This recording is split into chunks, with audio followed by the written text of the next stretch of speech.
Alright, a very good evening to everyone on this Monday night, Tuesday the 7th of March. We are back for round 3 of the simTC 2022.1 series. Very happy to be with you tonight. My name is Ryan Hill. I'll be taking you through the coverage of this affair. We also have both the Div1 and Div2 drivers on track tonight. Sadly, mostly because of ESCOM, a few drivers unfortunately need to pull out due to load shedding starting a little bit earlier than originally broadcast. So sad for that, but also on the positive side, it does allow us to have all drivers on one track tonight, which is quite a good thing to have. So without further ado, let me take you to the track. The drivers are currently in the last few seconds of practice, so we'll be seeing them go around with about 22 seconds to go just before we head into qualifying session. Tonight, of course, we're at Thruxton for round 3, British track, which I'll be telling you guys about a little bit more about in a bit. As you can see, just a little sneak peek essentially of all the drivers with the tower there on the left that you can see. We have about 20 on track, excluding myself at the moment. That's maybe a good sneak peek as to who you can expect to be on pace tonight up at the sharp end of the stick. Currently we see Charles Wilkin just pulling off to the side there, but he's currently got the top time of a 1:15.5, so setting this sort of a benchmark.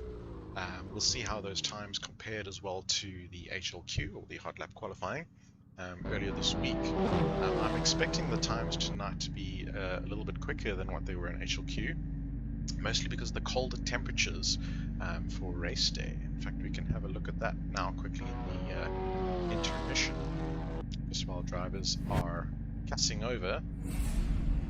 So the weather forecast for tonight, or today's race, essentially set at 1 o'clock UK time, is a blisteringly cold 5 degrees ambient, but somehow the track has managed to warm up a little bit, and a 10 degree road temperature is what drivers should be expecting. Quite a strong wind tonight, actually, at 24 kilometers per hour from the southwest. We'll have to see if that plays into things as drivers make their way across this track tonight. Speaking of the track, we can have a little look at the track layout as well. Just bring that up on screen at the moment. So yeah, clockwise track, a very fast track. I'll show you a little bit of a hot lap guide in a bit, but yeah, heading through Allard, first corner up into Campbell, Cobb, Seagrave, Noble, Goodwood, a nice right hand sweeper down through Village, Church, and then essentially what is the back straight of Brooklands, and then heading up down to that final chicane corner known as Club, a very tricky corner, especially as we've got some strict rules as well about what you can and can't do in terms of cutting the corner, as we see the cars piling out of the pits at a great pace, as everyone is trying to get the optimal, I guess, track position and try not to be held up too much in traffic as they make their way around. Looks like Hardest Boyce is out front, followed by Sas van der Westhuizen and Sean Bingham. So we'll have to see how we can get on. You can see blank livery there of Hardest, followed by Sas, of course. There's the Yellow Design Co. Sponsored Mercedes-Benz, which is the pace car or safety car that essentially I'm sitting in as a commentator. So yeah, shout out to our various sponsors. Thanks again to everyone. Also just want to shout out to our charity that we're supporting this season, Abba, and you can see the logo in the bottom right there. We've raised a little over 26,000 Rand for them this year to go along with the, I think it was 36 odd K at the end of last year that we raised. So yeah, kudos to everyone who's helped us essentially raise those funds for that charity. They're extremely appreciative, and they've published a couple of statements of that as well on their social media and shared with our founder Jason Jones as well. So yeah, very, very proud to be a part of this and everyone contributed. I do want to have a look at the HLQ times quickly.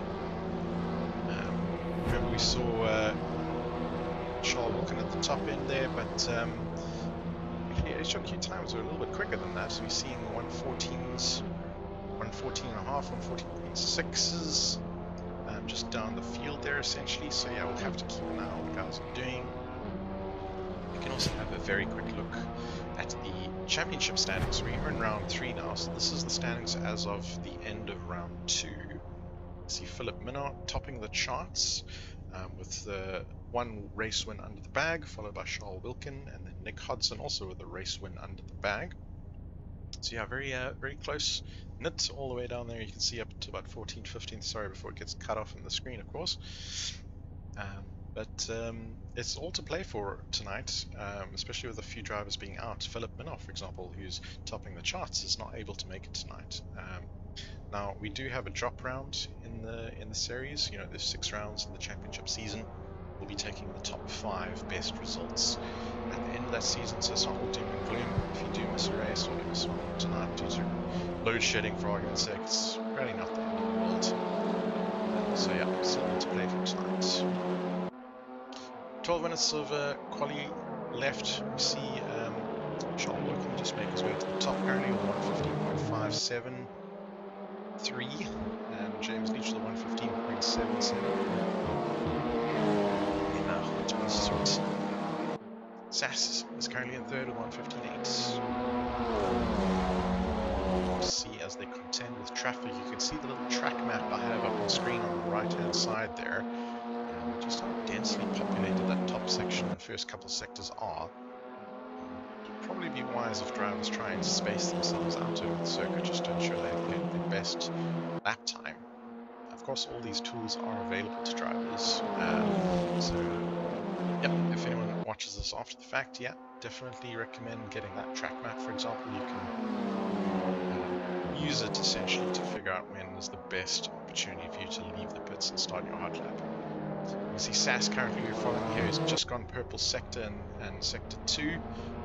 PB in sector 1, sector 3 as he crosses the line. Always dropped a bit in that sector, so he hasn't improved unfortunately and stays in 4th. Further down we see Ryan van Veek leaving the track and just jumping into the pits. Let's see what else we have. That's Nixon improving up to 15th. To check around and see who we can go. There's James Leach currently in 2nd. He's up in sector 1. His last lap, let's see how he jumps when it hits sector 2 ending.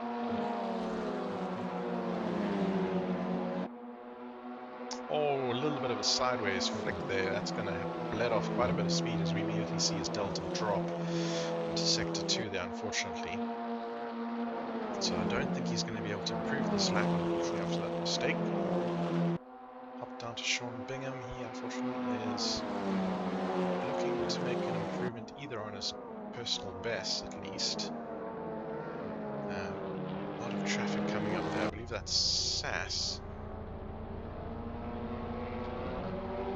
Grumpy Monkey. Just a quick shout out. How's it, everyone who's joining the YouTube chat? How's it, Gregory? How's it, Bimpy? Thanks for joining, guys.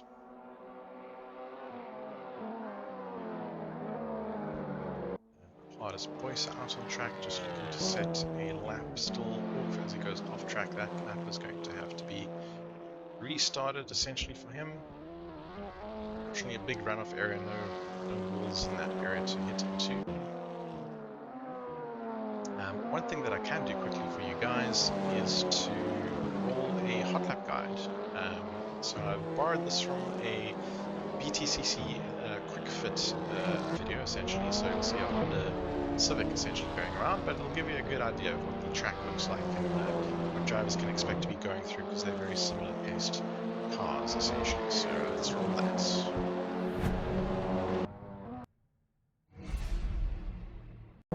Over the start finish line at Thruxton, no brake, just a lift and then back to full throttle. Fastest track in the circuit of the year for a reason. Up to 2 again, no lift, and then hard on the brake into 3. Down to 3rd gear, spot the apex, usually would hit the curb, but respecting the car here. Again, I'd usually touch the curb, but give it a bit of a brake, and then flat through here now. Use the compression to keep the car in line. Now coming up towards a great corner. In the dry on new tyres, this will be completely flat out. No lift whatsoever. Just ride the bumps and really feel in tune with the car.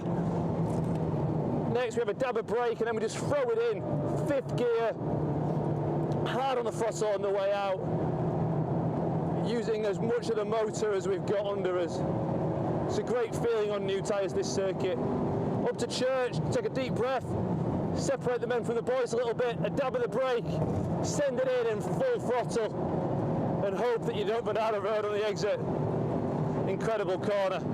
Flat out down the back straight, only one section to go, up to about 140 miles an hour, hard on the brake, into the final corner, down to 3rd gear again, gonna spot the apex, usually I'd hit the curbs hard, and then hard across the final curb before heading to the line. And hopefully that would be pole position. So there we have it. Lap around Thruxton.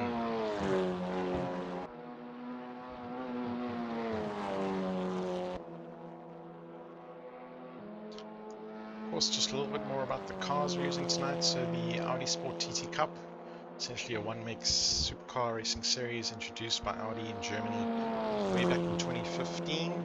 Ran for a couple of years as a support series to the DTM. Yeah, it's proved quite a popular racing car here at SimRace South Africa. There was a few requests for it to be run this season, so we've decided to give it a go. A little bit about the car itself: 6-speed S-tronic paddle shift gearbox. It's just shy of 2,000 cc's. Power output is around about 231 kilowatts, or 310 horsepower. One of the key features on this car as well is that it has something called push to pass, or P2P, of which you can use. I think it starts off with 15 activations for the TT car. And you'll get more of them to use the further down you're on the field. So that allows you to sort of stay in contention with some of the higher ups. And essentially when you push that button, it injects about another 22 kilowatts of power with 30 HP for you to use. So yeah, single turbocharged otherwise. Quite a fun car, very good car for entry-level racing essentially, which is where a lot of our beginners, rookies or novices essentially join find their home here initially at SimRace South Africa. So yeah, everyone's welcome. See here SLG Shaka, which I believe is Corsinati. I remember your application coming in. So yeah, good to see you on stream, and hope to catch you on track soon. Thruxton circuit itself, it's a little circuit near the village of Thruxton itself in Hampshire, England.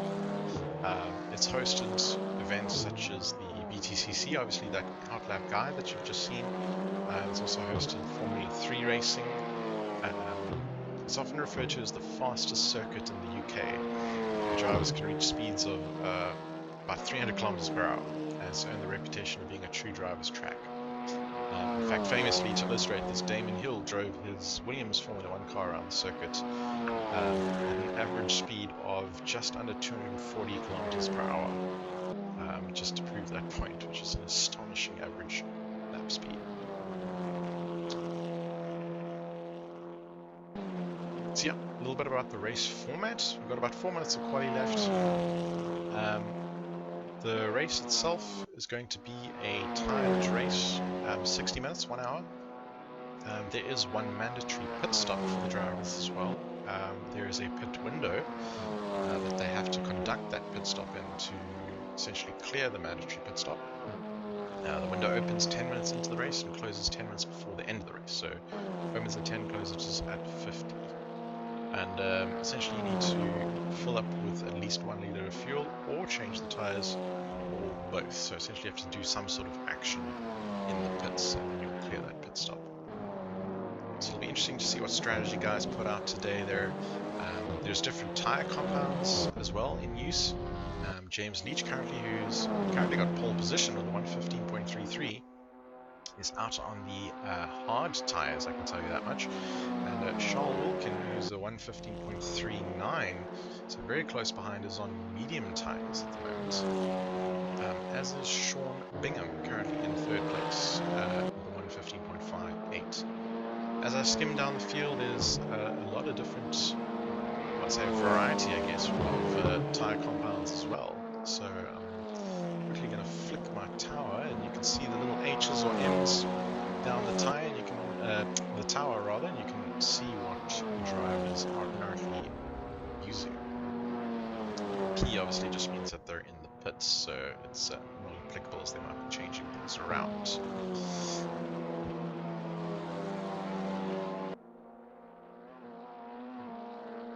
Just flicking back to the gaps there at the moment, we can see James Leach still holding out. Has just gone purple sector, so looking to extend his lead there on pole position. Slightly down on sector 2 though from his personal best. We'll have to see how he gets on in sector 3 if he can improve his time. Overall, it does look like he's up on his delta. Predicted time model unfortunately is looking a little wonky, so I can't really tell you what it's working out to be. We'll see what it looks like as he crosses the line, as he quickly goes through the club chicane and makes his dash for the line. And he's actually dropped a little bit, and Charles Wilkin has again slammed in another lap just to take pole position from him there himself. So yeah, hard fought at the top there as these two drivers look to battle and swap positions lap on lap almost as we head to the close. Looking for hardest boy, so he's jumped to pits. I don't think he's going to have enough time now to do another outlap, so that's where he's looking to settle in third currently. Sean Bingham is down in his delta. Rainier Leach also just sitting in the pits. Sass van der Westhuizen is currently making his way through sector 2, but is looking to be a little bit behind traffic. I think he might be on his outlap here. With 54 seconds to go, he should have enough time to make it across the line for essentially one more flying lap. Let's wait and see how he gets on. We'll keep an eye on that. Roxanne Bartle is in the pits. Michael LaRue is going a little bit wide there in his Beetle. You're out. In fact, I think he's bailing out of that lap. Ryan van Veek is making his way around as well. Now have a look at Sass van der Westhuizen here. He's heading down, about to hit the club chicane. Start what is essentially his last flying lap attempt. He has lost 5 Hofart, so hopefully he manages to get back and is not suffering Escort load shedding or anything like that.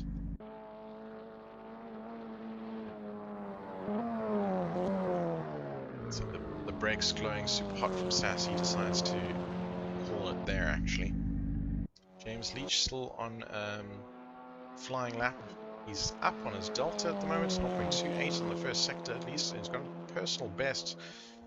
Sorry, not personal best, purple sector, best of anyone in sector 2 right now.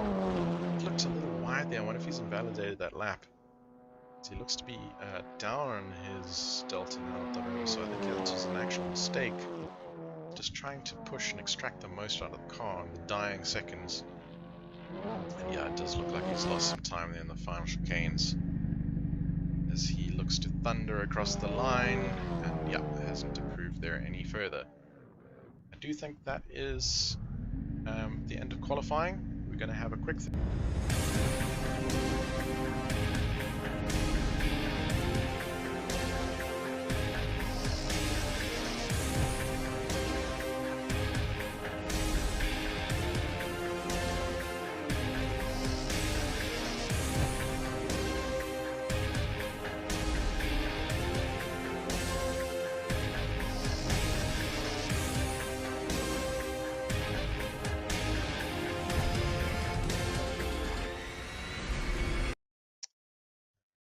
So we're just in the overtime now. We are flicking into race and we have a grid. I am happy to announce. So we're looking like we are ready to go. cars will be spooling up their engines. And so then just to recap now, unfortunately with the loss of Charles Wilkin, we have Hardest Boyser promoted to essentially P1, followed by Sean Bingham, Renier Leach. We have Sas van der Westhuizen in 4th position. Just behind him, Roxanne Bartle doing very well for herself up in P5. That might even be a personal best. Mike LaRue sitting in P6 according to my tower, my separate tower that is. I think the tower on the screen that you guys are seeing is showing the old results. But we have lights coming on. 1, 2, 3, 4, 5, 6. And they're about to go out, so we'll have racing. The lights are out and away they go. We see a BWR car then jumping through the middle as we see the front pack get away. Sean Bingham's point blank car racing there, just coming around the outside of another Leach racer car. Out in front, I'm not sure Wilkin is on the front row. Apologies, he did manage to make it in. That is, maybe he was stuck in the pits or something. That was very interesting, but good to have him on track. So he's maintained his P1. James Leach just behind Sean Bingham in 3rd, Renier Leach in 4th as they all make their way single file at the moment through the top end of those corners.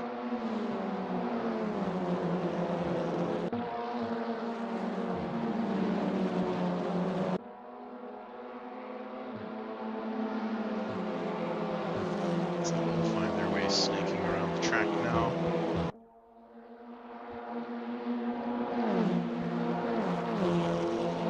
Just in front of him, James Leach rather, pulling out to the side of who is in that green Audi. I do believe it's that Charles Wilkin himself, because Jono Nervous is not in front. It's Jono, James Leach.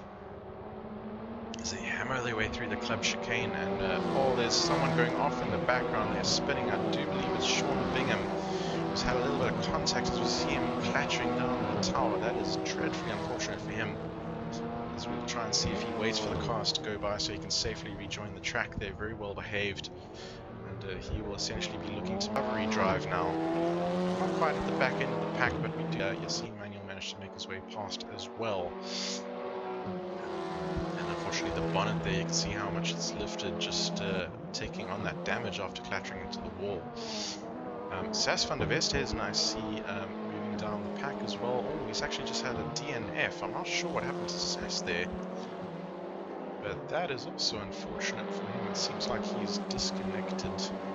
Server lost connection. James Leach has also just lost connection. I wonder if these guys have succumbed to load shedding, as the clock in real life just strikes 9 o'clock, and it might be a different band. Alternatively, I just see Sas currently in the pits now, perhaps having a little bit of a power spike from Eskom. Essentially, all these troubles we've had tonight, I would like to just blame on Eskom, to be honest, causing all the troubles, and hoping that our drivers are managing to get back on track if their inverters are powering up, and then if they do not get back on track, I'm sorry guys, and better luck next time with Eskom, and we'll count this as your drop round. So Sas there managing to rejoin. He's going to have a bit of a recovery drive. We'll hop back up to the leaders now, and we'll see Hardest Boyser up in front. Currently 2 laps in, followed closely by Mike LaRue, who's found himself bumped up to 2nd position with those disconnects. So he is in a very favorable position right now. I'm going to have a look at some of the other stats and things. You can see here the tower that I've just switched the position changes since the start of the race. So Mike LaRue certainly being one of the best winners, as well as Victor Filter behind him, up 8 places. So definitely enjoying a healthy start there to the race.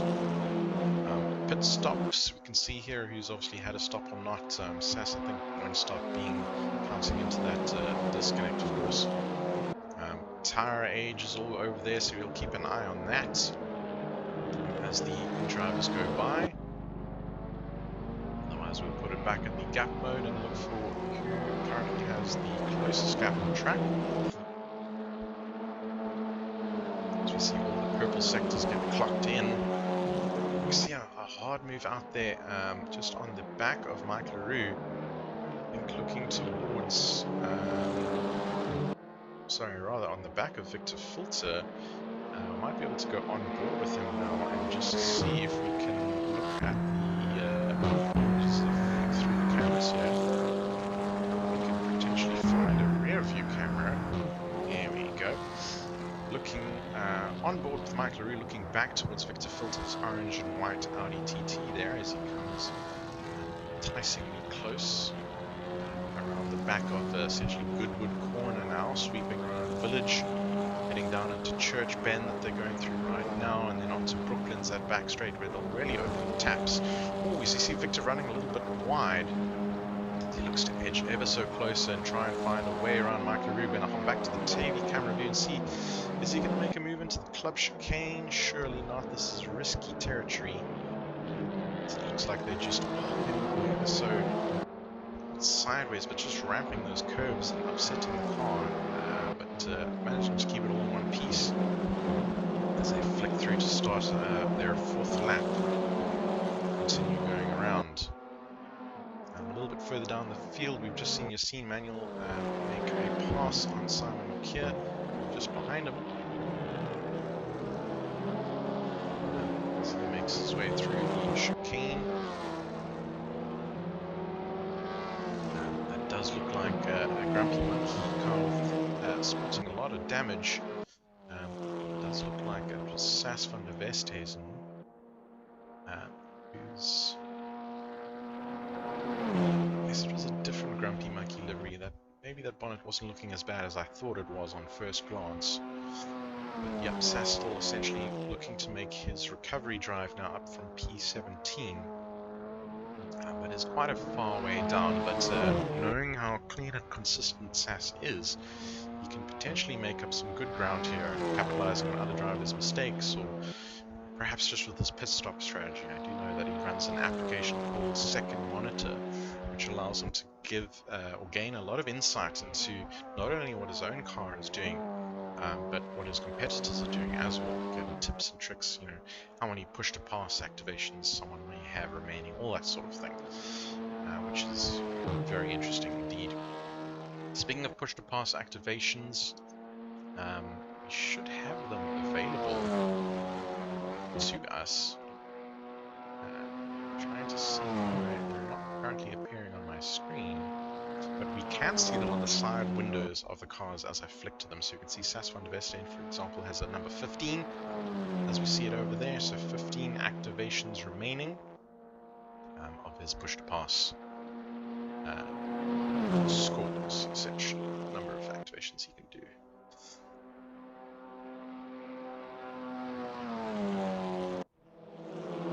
Popping back up now to the top end of the field, we have Victor Filter, who has managed to find his way around Mike LaRue.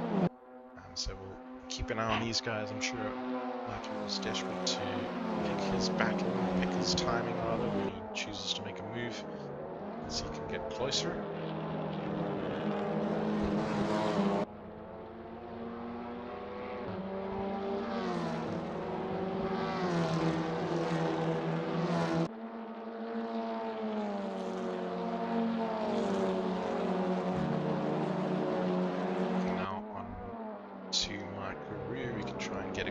At his side window and see how many activations he has left. It looks like he has 11, so certainly has dipped into quite a few of those already. Just trying to maintain his position, not necessarily always using it in the attacking sort of frame of mind, but can also be using it in defense.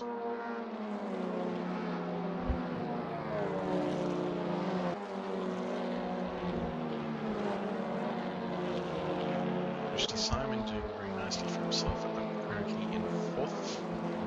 Monkey Academy team. Hey James, new to chat. Guys, the top 2 got kicked. That is very weird. I'm really not sure why, James. I did see that Charles, Wilkin and yourself left the server. I unfortunately cannot say why. I saw Sas also left, but I'm not sure entirely why. Yep, James, I mean, for the time being, the majority of the field is still going. There's no no reason from a server perspective why those drivers would be kicked by the game, so we will continue as is, unfortunately.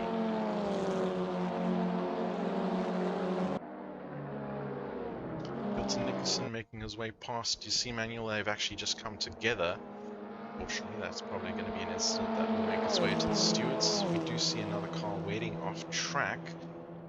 I do believe that might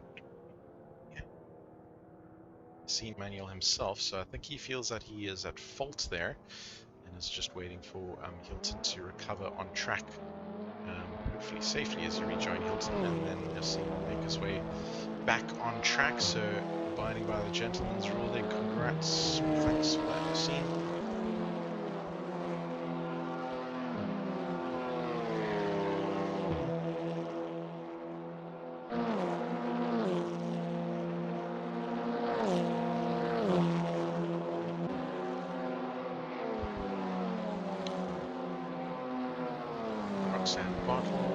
Currently running in 5th for the Grumpy Monkey Academy, making their way through the club chicane very sideways. There's the other Grumpy Monkey Academy cars. I think that was Christy Simon just in front of them, so essentially running neck and neck.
Now on board, coming up behind the point blank racing of Hardest Voices. So this is for position. I'm currently on track with a 0.6 difference. You see Clive Hofart just making a move on Simon Norkier here as he looks to make a recovery drive. So I think that was the other Grumpy Monkey livery that I spotted earlier with the damage. You can see the little bonnet to the front there is definitely lifted. For now, I'm just going to pop back to this battle at the top for P1 between Victor and Hardis.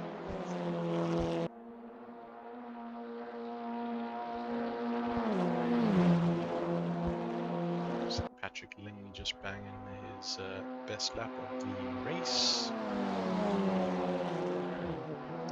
And Simon Kerr and Sean Bingham just making a position swap as well.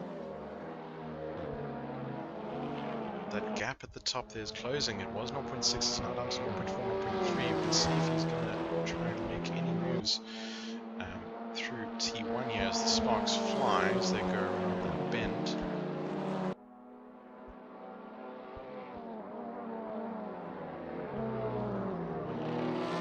Getting very, very defensive there. Does Hardest Voices.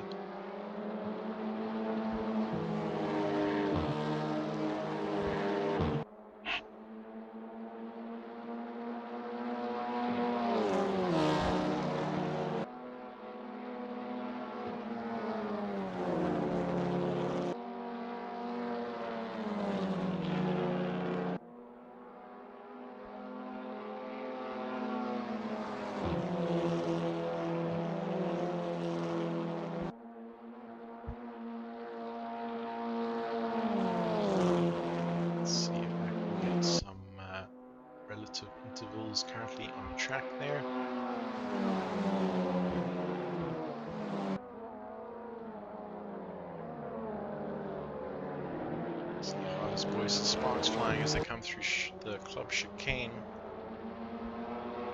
onto that straight. Still just holding up position. Sean Bingham, meanwhile, Sas van der Bestezen both making up some positions here as they pass Simon Walk here.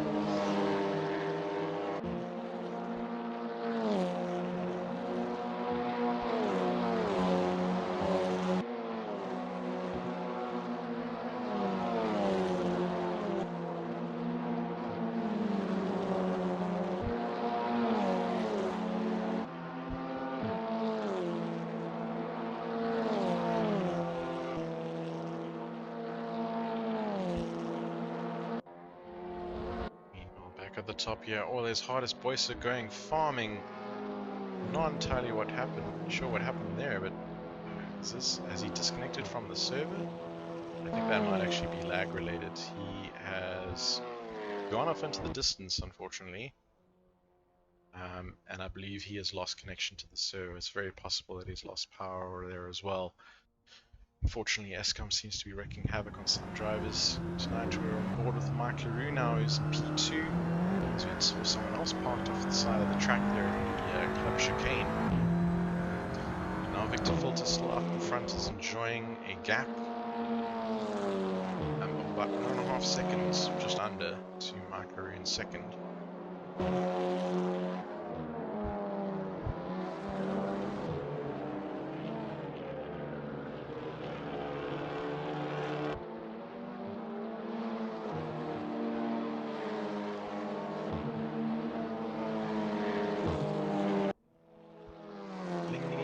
His way around currently in P10. So sporting a little bit of damage on his front bumper.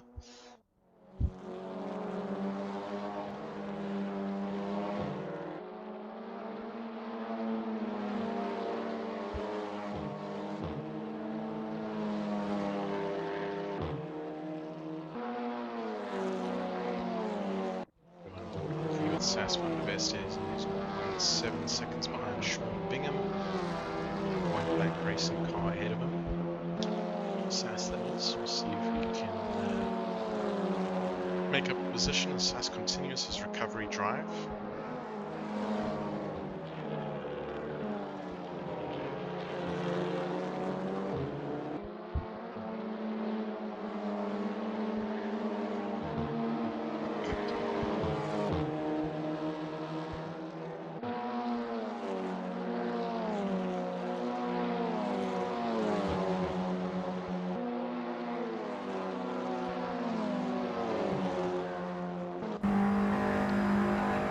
Sas van der Bestezen here. Portion of the lap as we see going through the church corner into Brooklands. Flats, so to see what top speed is going to reach now. Possibly enjoying a little bit of a draft. Just before he hits club corner chicane. It's at 235 just before he has to apply the anchors. Much closer he gets to Sean Bingham under braking here. Definitely closing the gap and looking to make a move as he comes around T1 club of Allard corner.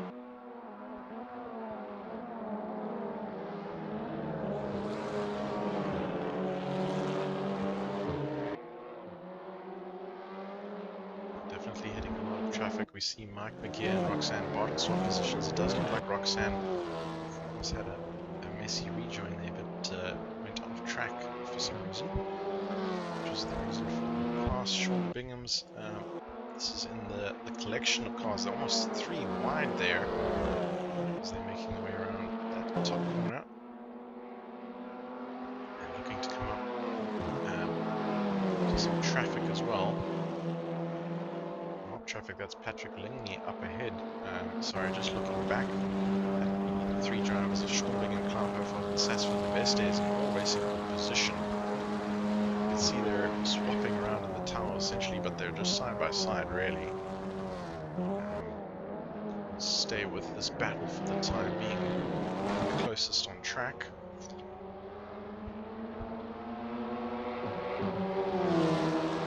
side by side into T1. It does look like Sean Bingham's going to make a move up the inside of Patrick Lingley and get that move done. Sas van der Vestes is looking to pounce on Patrick Lingley as well, so unfortunately within the space of 1 or 2 corners, Patrick has lost out on 2 places there. Possibly that damage that you can still see on his bonnet is playing into it. Hilton, hi in YouTube chat, saying sorry your race is over. I'm sorry to hear or see that, Hilton. I did see, I think you had it coming together with Yassine, who did wait for you off track, but perhaps you found that the damage was a little bit too much. Whatever reason, didn't repair the car and keep going, but we have still got 15 drivers left on the track. Hardest, sorry man, sorry to see you go as well. Also right up there. And Hilton obviously shining for his teammate Neil Victorious, currently in P9. Racing for HLN Racing. We have Ryan van Veek, who's coming up on the back of Ralph Lee here in 0.1 seconds. Oh, goes sideways over those curbs. 13 push-to-pass activations left on him. It does look like Rolf, who's run wide and made a bit of a mistake, which is going to allow him to go through. There's 12 activations remaining, so you might look to attack back at him, having a bit of an advantage there.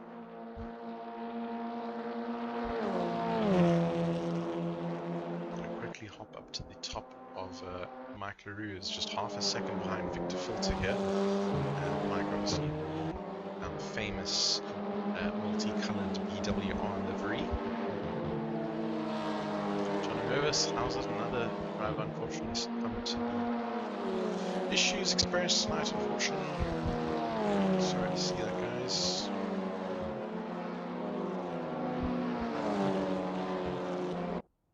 Looking at Simon Yakir, who's just having a spin in the background there through Club Chicane, but has managed to keep it going. To Mike LaRue here is just 0.6 seconds behind Victor Filter, definitely not letting him run away with anything right now. If we do look at the track map though, in the bottom right we can see the green arrow is currently the car we're on. Both of them are going to be running up to some back market traffic very soon. Although we do see one of them diving out of the way there and just staying well out of the way during that club chicane, so that's going beyond the Call of Duty essentially, just to stay out of the way of the leaders coming through there.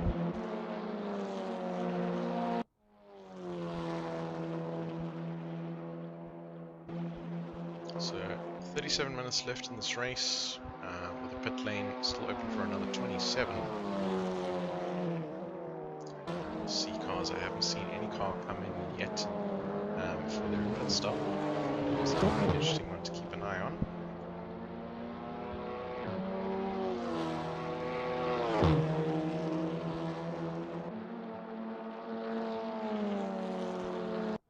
Back up now to the gap at the top. Mike LaRue is 0.3 seconds still behind Victor Filter. Trying to find a way past, but Victor Filter is making his car very wide using all the track lines. Tries to look up the inside. They might even have it here as Victor Filter goes wide. He's gone farming through the corner. Will he be able to keep it out the wall? It does look like he's going to try and rejoin across the track. Thankfully no other cars are around him there.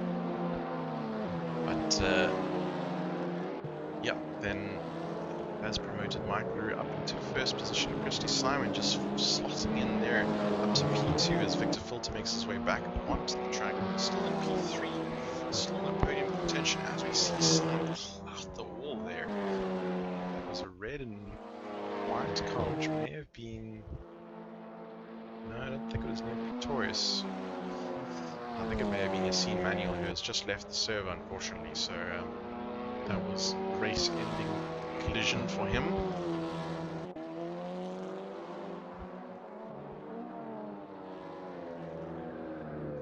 Mike McGear here down, recovering in 4th position, no doubt going to be trying to turn up the screws, maybe hit some more pushed passes. He's got 16 remaining in the bag, so someone get on the radio with him and tell him to use them. That is a massive advantage over the guys up front, who I think have substantially less. Victor Filter, for example, has 12. Looks like he's behind Christy Simon. of the Monkey Academy livery has... was very quick to see the side window. Let's see if we can get a better glimpse here. He has 11 remaining. So yeah, definitely Mike McGear having a big push to pass advantage here. The drivers in front of him. I'm also just looking at my track map right now at a car somewhere in the middle of the field. Who looks very lost. Not sure who that is offhand. May have just teleported back to pits. I think that may have been Clive, so I'm not sure what happened there. Unfortunately, with Clive making his way farming across the track, but let's see what's happening up the top end here again. Mike McGear has made his way past Victor Filter, who, according to my track map position, is in the pit lane, so he has taken an early pit stop. Perhaps trying to see if he can do the undercut. We'll try and get a few nows just to see. Yep, yeah, confirmation on the number of stops that each driver has done so far. So obviously Victor having completed his one stop, Sean Bingham as well, Sas van der Westhuizen as well. Assuming they all did them during the pit window so that they're valid. But yeah, all of the front runners yet to have stopped. This is showing the tyre age, as to be believed. But yeah, we'll skip back to the intervals.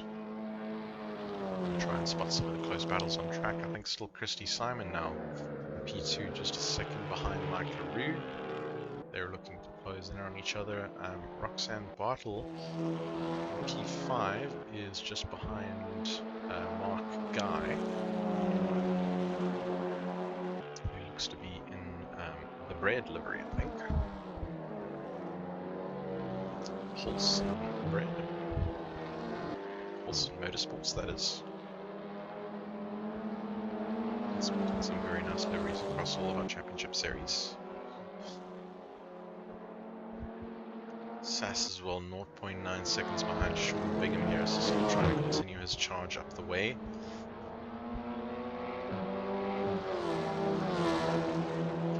Let's battle for a little while.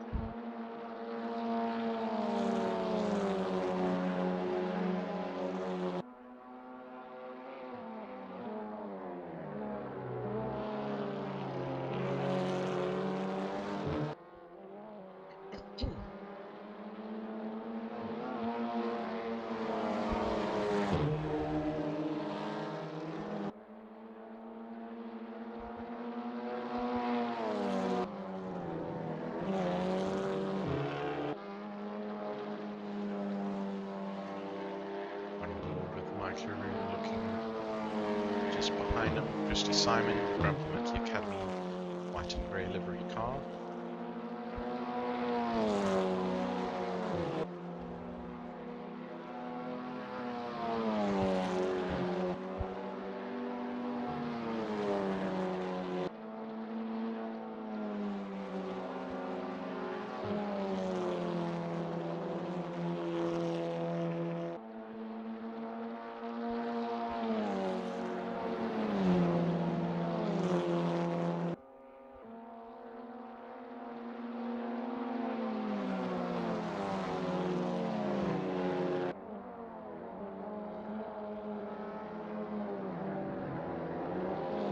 Mike LaRue coming up on some back marker traffic there. He does get out of the way, and hopefully not impeding Christy Simon as well as they come through the main straight. It's relative ease.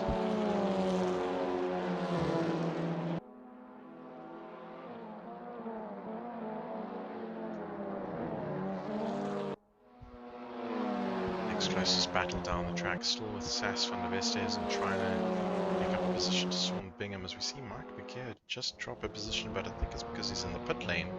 Does seem to be reversing a little bit, perhaps he's missed his pit box. He does seem to be struggling to find it, unfortunately. Seems to be causing some trouble. It does look like hopefully he's found it now, as the lights are blinking on the back of his car. He will hopefully get setting So we'll set out again shortly. If he goes, pit stop is done. So he'll look to complete the race now and build up some time to the cars ahead of him, make up some positions. You see Sass van der Best and just drive past him in the Grumpy Monkey livery. So you'll filter in just behind them.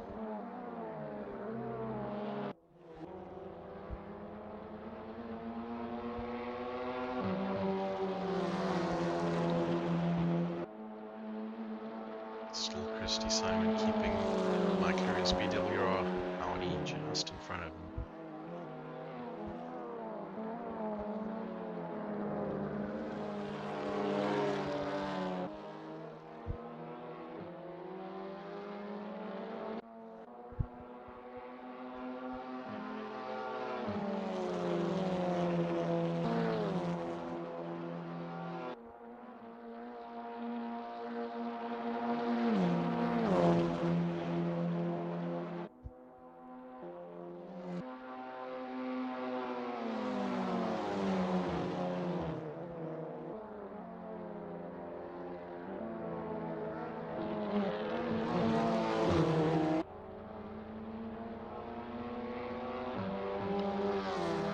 Here being very respectful of the track limits through that club chicane.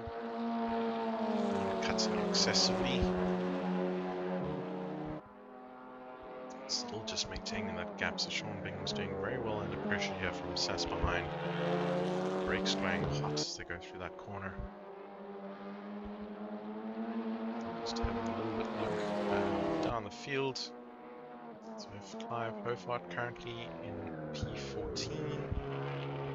He's up on his delta, so he's doing a little bit better this lap. He makes his way around here as well. Still with it. Let's see, Mike McGee is entering the pits again, or exiting rather, so perhaps he didn't get that pit stop to take earlier. He just took another stab at it. I'm not sure what happened there entirely. Patrick Lingley Racing. Beta Growth sponsor on the side of the car there coming through. Sass as well, stuck right behind Sean Bingham still for Point Blank Racing. Keep an eye on them as they go down to T1. Still don't think Sass is close enough to make any sort of move right now, so if anything, he's just going to be waiting patiently for Sean to make a mistake, perhaps start using those push to passes and see who has the advantage.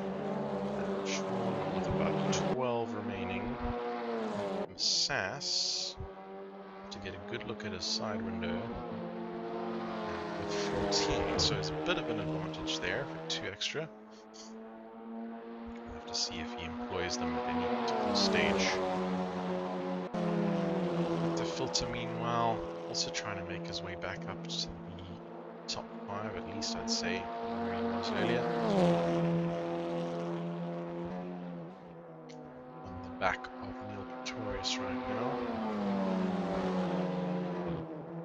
It's looking to making a bit of a dive there into Club Chicane, but backed out of it. Still just trying to find his way past there, wrapping the curbs. Keep on these two now as it looks down as the T1. Look to make a move. Looking very aggressive over the back of Pretorius there. He's looking to go to the inside. That corner, I think he's made that move stick very nicely as well. And, yeah, that move is indeed done. Safely banked.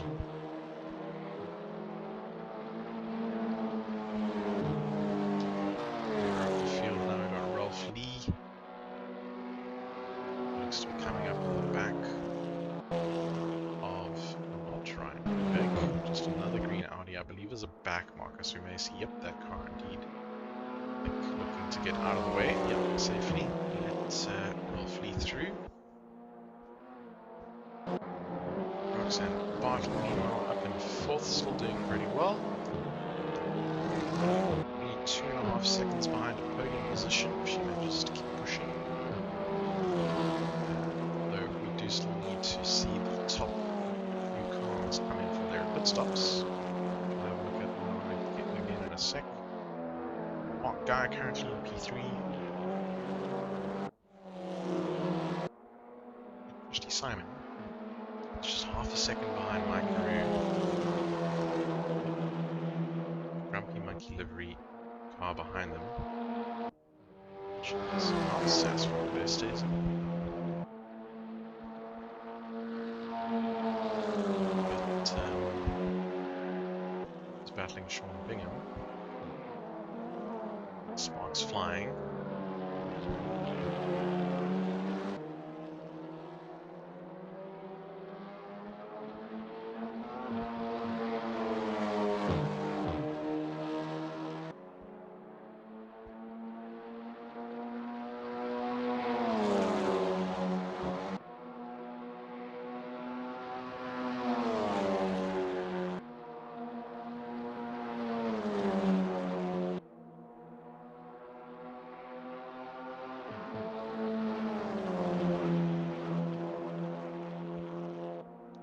Just Sean Bingham doing very well to keep Sass behind. Both of these drivers running very consistently. That gap has been maintained the entire duration that they've been together, essentially. Just looking at the tower now in terms of drivers who haven't done their pit stops yet. So you can see all of the 1, 2, 3, 4, 5, 6, 7, 6, top drivers have yet to stop. Which will certainly shuffle things around. So of the drivers who have stopped, it looks like Victor Fulter is up there, followed by Sean Bingham and Sass van der Westhuizen, who's made a cracking recovery drive after that initial disconnect when a lot of the other drivers, I think at least 2 others, suffered a disconnect. He managed to reconnect and is looking like a net P3 at this stage if he does manage to keep it going and does not need to stop again. Hugging the back of Sean Bingham's Audi here. There's 10 push to passes remaining. Sass himself is 14, so Sean's been dipping into those push to passes. Sass has been holding a little bit in reserve as they ramp the curbs hard there and slam the car back down on the asphalt, which releases the sparks. We've got Patrick Lingney, who's just made a move around Neil Pretorius, but I think that's because Neil, has dashed into the pits. So he is opting for his stop right now as he goes through. And as we say that Christy Simon on Mike Carew has him off, unfortunately, which has caused Christy Simon to be able to regain P1 essentially. Like his bonnet's raised as well. It's definitely having a little bit of damage he's having to nurse. Hopefully it's not impacting his suspension or his steering, because that can severely impact the handling of the car.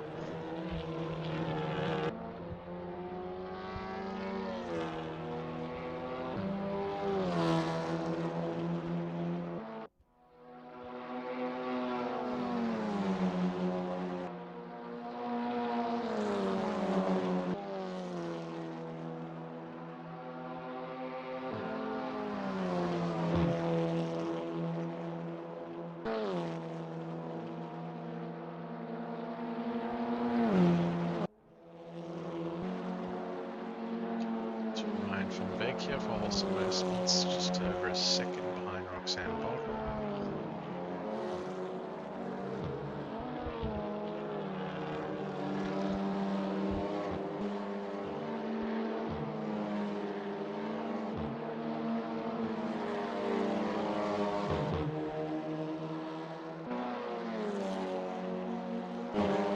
Victor Fulter is now half a second behind Rolf Lee, so this is for position P6. I don't know how attacking Victor can be aggressive, so let's just see.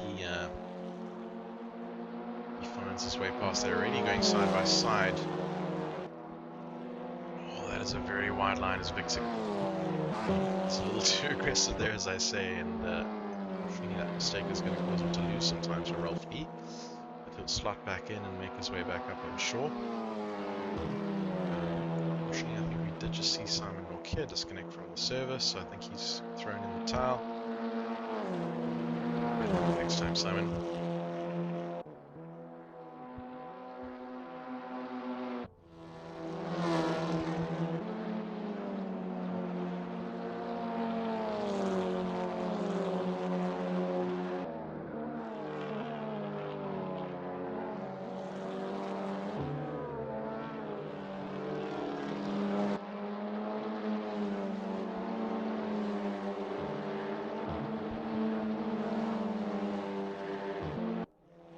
Sass van der Veste has decided to do his pit stop as we see him park up.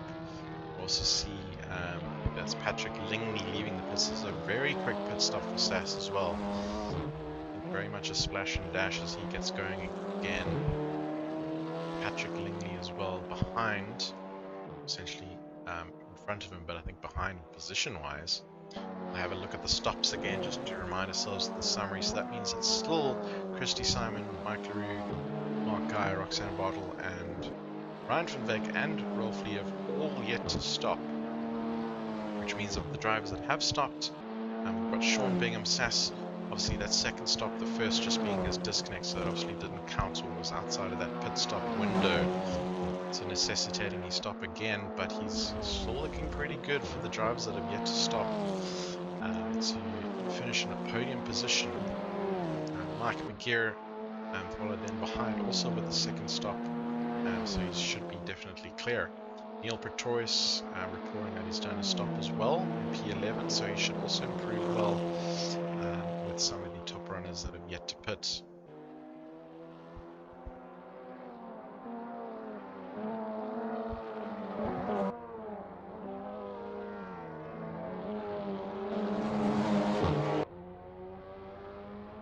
We're still on board with this iconic battle here.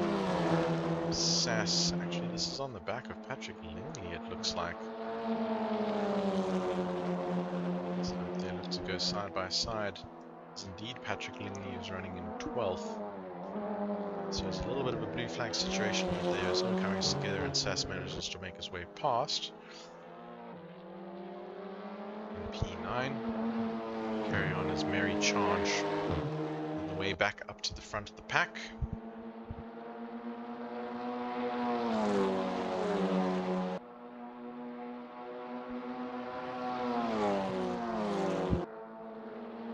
Just seen Ryan van Wyk into the pits. Sorry, not Ryan van Wyk, Mark Guy. And that's allowed Ryan van Wyk rather to gain a position as well as Roxanne Bartle. He'll be exiting the pits now in P5. So it's also a very quick stop. Must be a little bit of a splash and dash. Shout out to Neville Pretorius on stream, shouting for Neil, of course. Neil teammates to Hilton for HLN Racing. Let's have a quick jump to the car on board. As we see Neil currently going around in P11, but he has done his pit stop, so he might still have some improvement still in the bag. Maybe scraping a top 10 finish.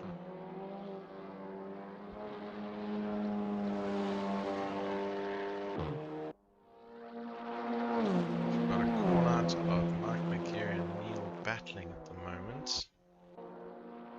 It does look like that gap is fairly big, so I think they're just next to each other on track, not necessarily battling right now, but we'll keep an eye on the gaps.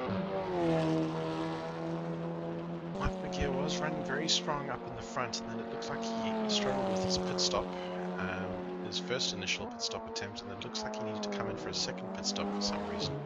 Maybe there was some damage repair going on. So Roxanne Bartle has just dived into the pits now. Another quick stop because she's sailing straight out. So splashes and dashes seem to be the strategy here today for all the pit stops. Has exited in a little bit of traffic. As we see just behind them, this is all for position. Roxanne followed closely by Rolf Lee and then Victor Filter. Rolf in the green, Victor in the orange Audi as they are now going side by side.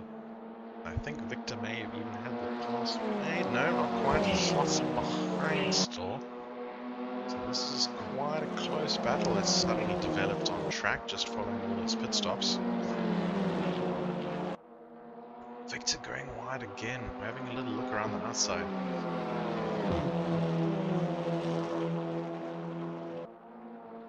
So all of these cars, a nice little sort of a mid-pack battle essentially here, all come together now. Keep a close eye on that. Of course, led by Roxanne Bartle. Rolf Lee in the green, Victor Filter in the orange. As we see the bunch of different lines coming through the club chicane there and hurtling through goes Sean Bingham, I think, in his point blank racing livery. It was indeed, so he's now split the two drivers. He spotted that gap and parted the seas and sailed right through. So fantastic move there, kept it nice and clean as well. You can see on his side window he's got 9 push to pass activations remaining. Not sure why my tower isn't working tonight, reporting the remaining push to passes accurately for the drivers. So we are relying on these side windows. I can see Victor has 10 remaining. Further back, Rolf Lee, that looks like single digits, looks like a low single digits, that's 5 activations remaining.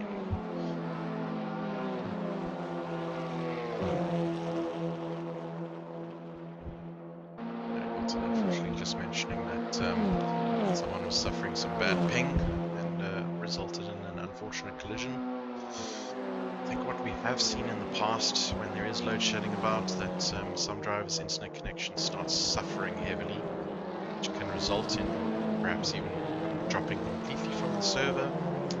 May also result in what we call ping spikes, or just high latencies, as well as the various ISPs struggle to maintain consistent connections when they're switching over to battery power from mains, and switching to and from when the power executes and comes back on or off. It basically creates havoc. So drivers themselves may also be racing on backup power means, maybe Wi-Fi, or rather cellular connections when their Wi-Fi goes down, and that can also cause some troubles. So yeah, essentially I continue to blame Escom as doing us no favors in this tonight, gents, but for those who managed to stick around and stick on, kudos for that, and still enjoying some good racing from those who remain.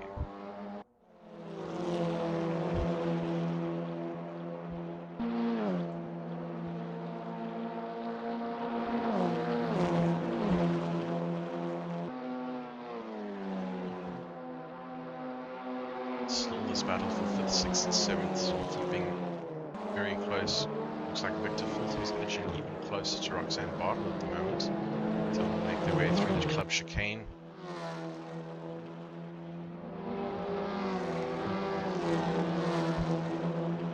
Catch a good side glance at Victor's push to passes here. Is that 10? Yeah, it's 10 activations remaining for him. Just behind him, Sean Bingham. Good look at his side mirror in a sec. It looks like 8 activations remaining for him.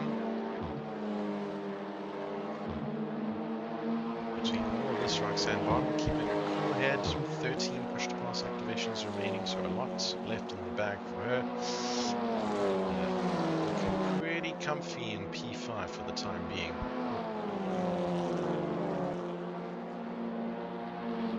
3 seconds behind Ryan van Veek in P4 too, so she can still edge her way even closer to a potential podium. Doing very well for herself tonight. Ryan van Veek over here, of course, approximately 3 seconds or so ahead of Roxanne Bartle, and that mid-pack battle that we can just see in the background there, just looking over the rear wing. We have indeed seen a couple of cars going off here, and Victor Filter again running wide. I don't know if that was an aggressive move again through the club chicane. That just went a little bit not according to plan. Yeah, certainly not getting the good deal out of that one. And Sean Bingham and Roxanne Bartle now going side by side. But looks like Sean backside of that one, as Roxanne slots back in front. So yeah, both of these drivers keeping a cool head for now.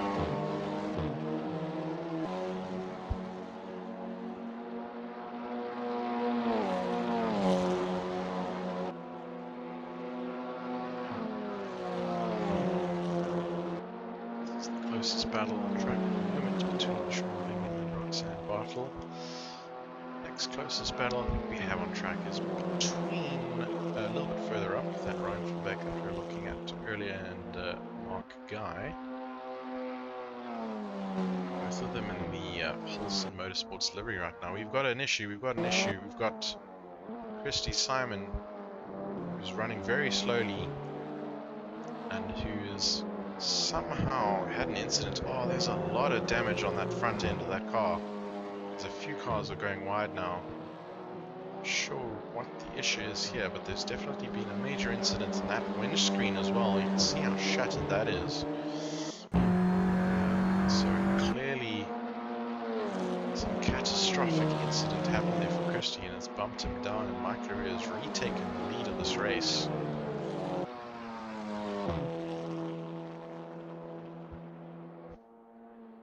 So yeah, for now, Mike Leroux in BWR has retaken P1. I can see he has 6 push-to-pass activations remaining, with about 9 minutes left in this race, so he's looking pretty good now. Christie's still hanging on to second despite that damage, which does look pretty severe. That not only the front end of his car is cracked, I can see that wing hanging at a bit of a strange angle.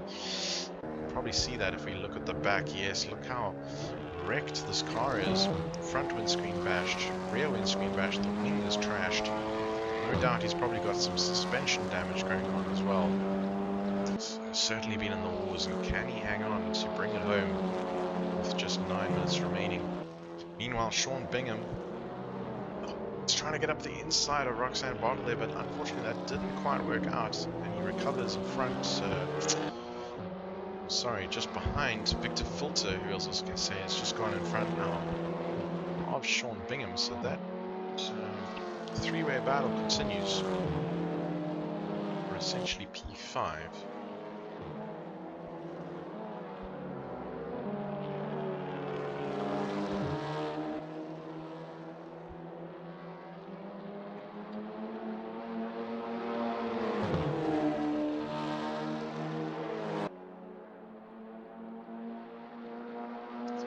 These three drivers very evenly matched in terms of pace right now. Anything can happen. One mistake, another driver will capitalize and pounce. These two are looking pretty racy right now. Victor getting very close to the back of Roxanne Bartle here. And she remains cool and flash. We see the side window flashing 6 as Victor dips into a push to pass and sails on through. Can he keep that extra power reined in check? I think he does. Manages to keep the clean pass that time on Roxanne Bartle, who slips down into 6th position.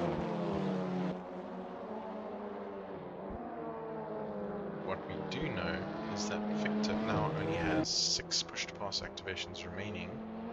Roxanne, meanwhile, is diving into the pits, so she hadn't taken a pit stop yet and is doing so now. That will allow Sass to make his way up into P7. He's not expecting to pit again. Also with 6 push-to-pass activations remaining, with just 7 minutes of the race left. Now he has 5.5 gap up to Sean Bingham, which is a bit of a mountain task, so now he's going to be pretty stable in that position.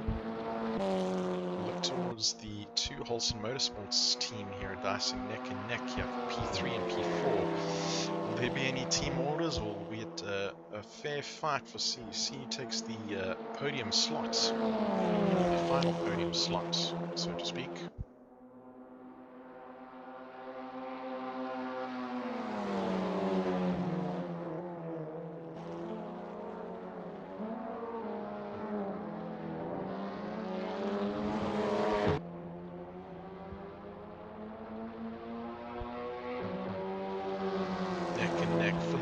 Lights as they cross the line, heading back into T1. I wonder if that's just a friendly teammate jest, or if there's actually some real frustrations going on here for Ryan van Beek. It's tucked in behind Mark Guy.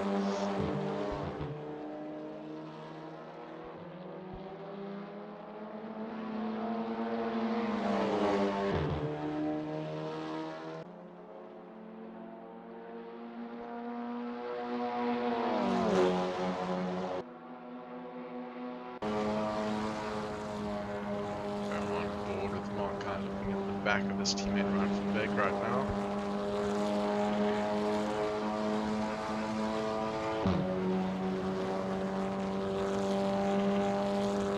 Both be flat out down this back straight essentially, heading into club chicane very shortly. Should reach about 235. 38 there. I wonder if there were some push to pass activations in use. Team keeping it very trim and tidy around the chicane, but look how close Ryan van Wyk gets under braking. Another flash of the lights as he looks for his teammate to pile on the pressure.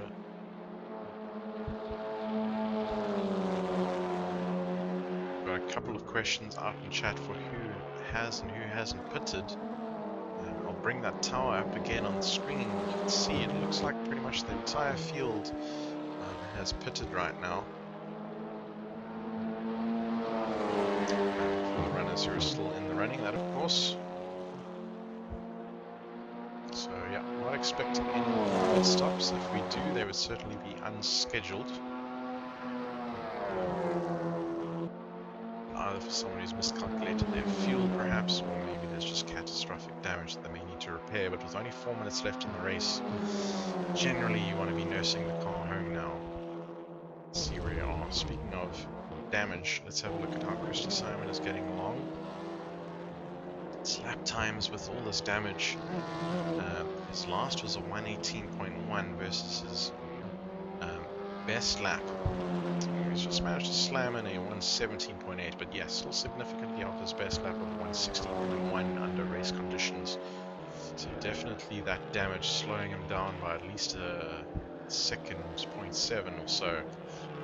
It's pretty significant for him as he looks to nurse it in. Look at P3 of Mark Guy.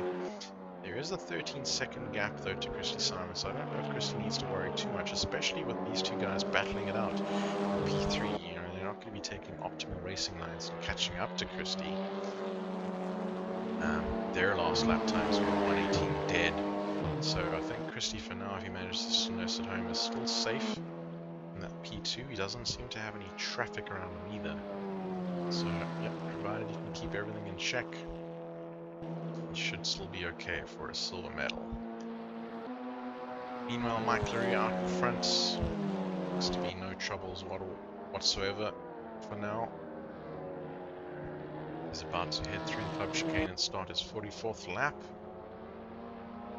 With about just under 3 minutes remaining of this race.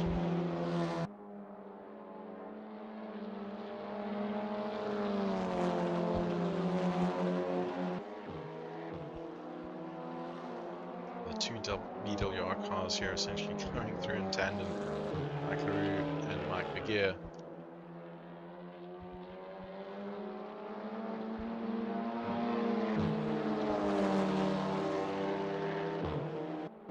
Going according to plan for now. Still the closest battle on track. Actually, we have Sean Bingham and Victor Filter at it again. These two. Victor trying to race a defensive line versus Sean Bingham. Just with 2 minutes left, we'll try and see if we can get a catch of the push to pass activations. Looks like there's 2 remaining for Sean. Victor has 5, so he's certainly got a bigger advantage there in terms of the number of push to passes. He can pretty much just activate them all the way. In fact, I think I see it blinking now. P4, yep, 4 push passes left, so he's going to keep on using them now and should stay ahead of Sean Bingham just from a power advantage.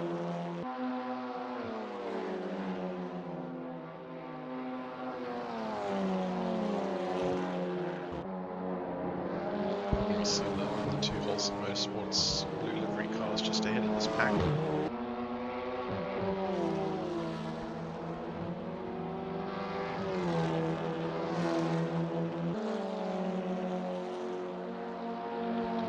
Spread out a little bit now. That gap is widened, certainly I think mostly due to the push to pass activations. I'm going to jump on board again with Ryan van Wyk and Mark Guy, who are still neck and neck. You can see that Ryan has 1 push to pass activation remaining. Mark, on the other hand, will have a quick look. Has 2 remaining, so very close between these guys. Still a slight advantage. To Mark, I think right now, just because of track position, but also having an extra push to pass in the bag. So I think in terms of having the team positions wrapped up, Mark Guy's probably got it to bring home that bronze finish.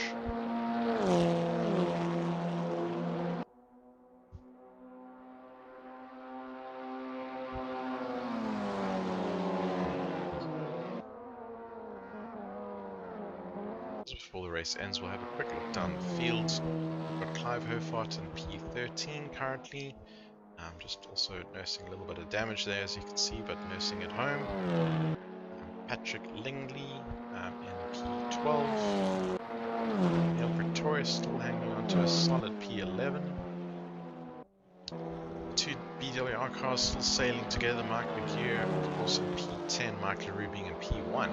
He might be looking to take it home for a photo finish, as Mike LaRue starts the final lap of the race. Victor Fulter has just dived into the pit lane. Now remember what I was talking about earlier, if they'd miscalculated their pit stops and perhaps run too light on the fuel.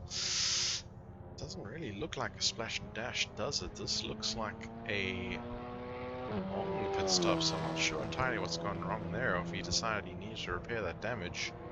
But that has pushed Victor all the way down.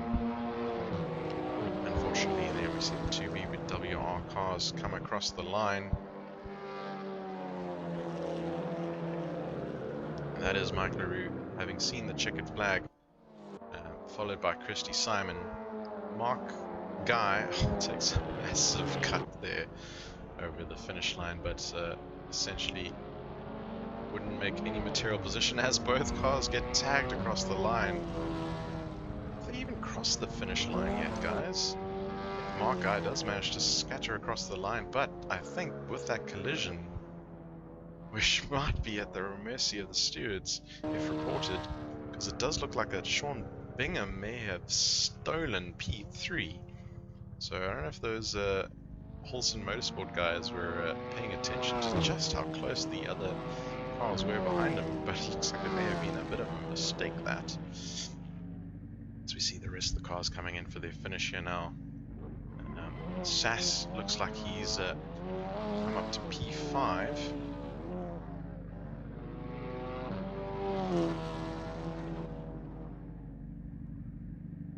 So let me see if I can get the gaps position, essentially.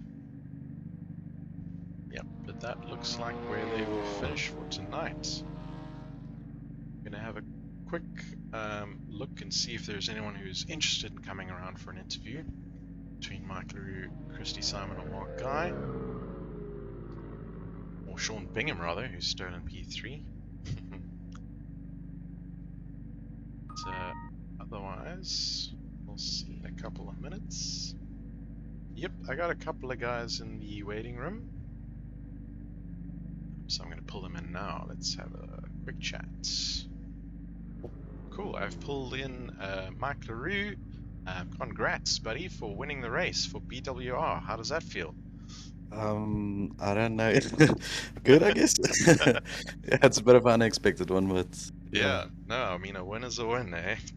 No, I'll take it. No, it was a solid drive tonight. It looks like it had its ups and downs, but Sure, ultimately too came out many. in front. Yeah, I mean, yeah, kudos, congrats. Sure. And also got Christy Simon with me as well. Christy, looked like you had a bit of an oopsie a couple of laps before the end. It looks like you'd almost wrecked your car completely, where the front and back windscreens were busted, the rear wing was at a crooked angle. I'm sure your suspension was probably also looking a little bit iffy too, but it looks like you managed to nurse that home in P2, a solid P2, so congrats for that as well. How did you find your race? Thanks, Ryan. That was a lot of fun. I obviously didn't expect to even get top 10, but we'll take it. Yeah, we had... Yeah. Me and a teammate actually had a little bit of a coming together, misunderstanding when I was lapping him, but yeah, we'll sort it out afterwards. Indeed. Speaking of teammates that came together, I'm not sure if you saw it unfold in your mirrors or not, but it looked like the Holson Motorsports team of Mark Guy and I think it was Ryan van Beek seemed to collide together at the finish line there, and it looked like Sean Bingham snuck a third position here, but I don't see him in the waiting room to pull in for an interview. But yeah, it looks like he's going to be pretty stoked with that. But yeah, thanks again very much everyone for sticking around, and thanks for racing with us today, guys, amongst all the troubles of ESCOM and everything else, and the race restart and whatnot. So thanks for that, guys. Hope you had a good evening, and we'll catch you in the next one. Thank you so much, Ryan. Alright, thanks guys. Thanks everyone on YouTube chat as well. Have a good night, guys. Ciao for now. Catch you